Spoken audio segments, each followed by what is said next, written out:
Hello and welcome. This is a quick morning recording. I've tried a few microphones. This is the best I can do for now. I want to walk you through what's changed with the new projects interface so you can see how it works.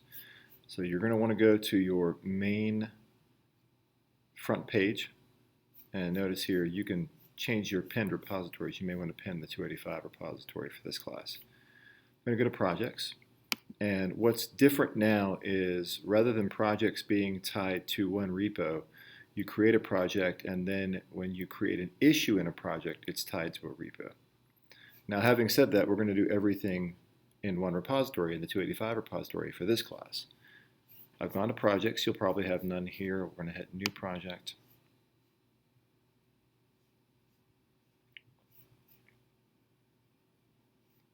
And using the templates, we're going to go with the Kanban board. Yeah, the names have changed here, so I want to talk through this. Let's see, we're going to go and see if this is what I want to do. Good. Okay.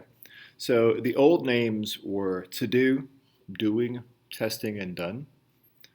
Backlog means an item has not been started yet, and in fact we're not working on it in the sprint.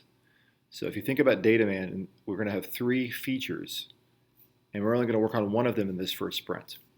Ready means an item is ready to be picked up, assigned to a developer. You're going to be assigning them all to yourself, so easy enough. In progress is being worked on. Review basically means we're testing it, and when it's been tested it moves to done and it's ready to be released.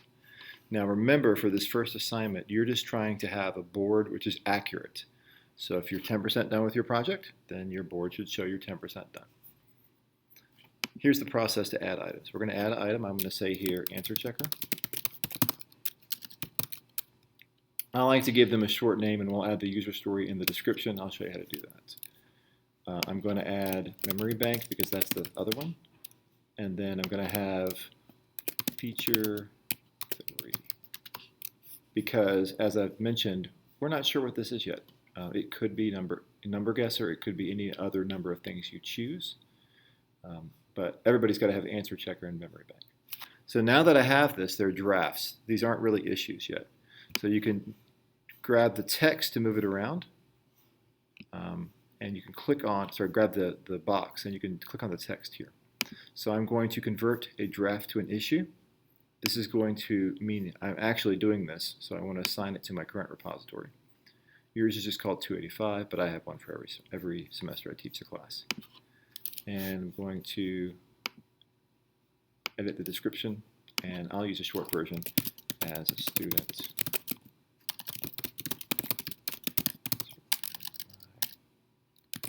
Answers checked.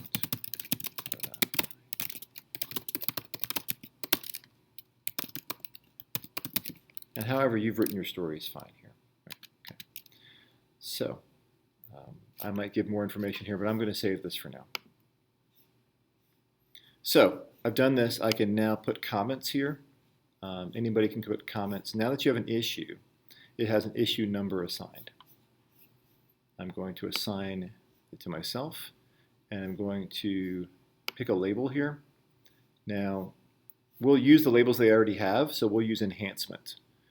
In the old video, this is called a user story, but anything new we add that's not a bug, it's an enhancement, right? So later on, when you add issues for bugs and move them across the board as well, we'll worry about that. We're going to call it enhancement. So for now, any feature you add is simply an enhancement.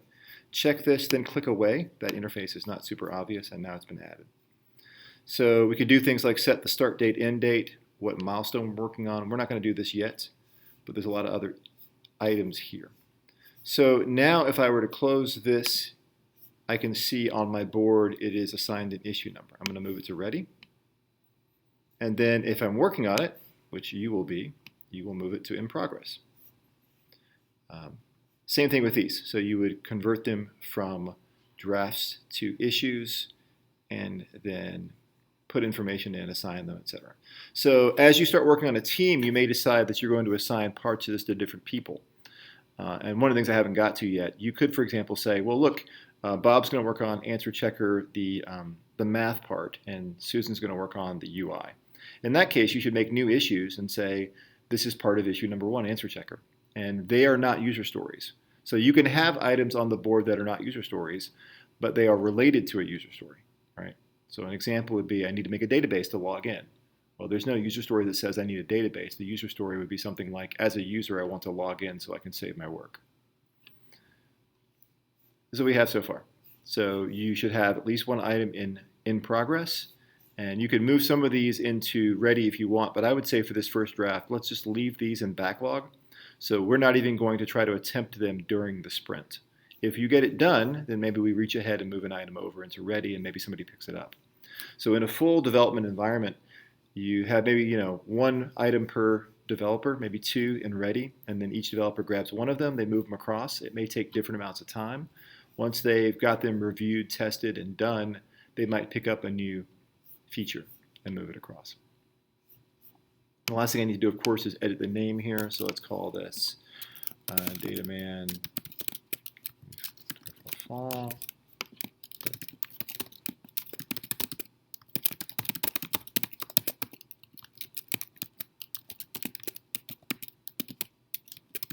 And I would add some links to where this is found. I'm going to make save changes here. There's some places here you can make danger zone changes like update visibility, delete projects. Okay, so now I'm here. Now, later we're going to look at insights, and we can see, for example, well, how many items do we have? What's happened with them? And we're going to be able to do some data analytics with our project after we've been doing this for a while. That's one reason why it's so important that you just update this. Now, what do you turn in? Well, you can just turn in the project board. If you just click on this, the main project, if it'll load. Here we go. It's going to give you the default view. It's actually possible to have multiple views, but we're just going to use this one. So you could turn this in, and then you could point to your repo where you have whatever code you've done. Now for Sunday, I don't expect you to have the whole answer checker working, but you may have written some code. And if you have, you should turn it in as well. Thanks a lot, and I'll see you in the next video.